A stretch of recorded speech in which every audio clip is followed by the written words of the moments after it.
কেমন আছেন মুরব্বীরা? আশা করি সবাই ভালো আছেন। আমি আছি মোটামুটি ভালো। যাই হোক, আসলে বর্তমান দেশের সব কিছু পরিস্থিতি ঠিক আছে, কিন্তু একটা জিনিসের দেখতেছি লাগাম এই মশা মশা কি ফ্যান চলতেছে, লাইট জ্বালানো আছে, তারপর আমার মশা আইছে, মশা এখান মধ্যে। যাই হোক, যেটা বলতেছিলাম, মশার উৎপাত বাড়ছে কারণ আছে। আজকে যেটা বলতে চাইছিলাম সেইটার কারণে, যেটা হলো আমাদের বর্তমান দেশে মোটামুটি সব কিছুই কন্ট্রোলে আছে একটা জিনিস ছাড়া, বিদ্যুৎ।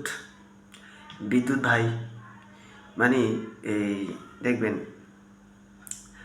যে বাপের বাড়ি যদি কাছাকাছি হয় তখন দেখবেন ঘরে হলুদ থাকে না, মরিচ থাকে না, অনেক কিছু থাকে না, একটু পর পর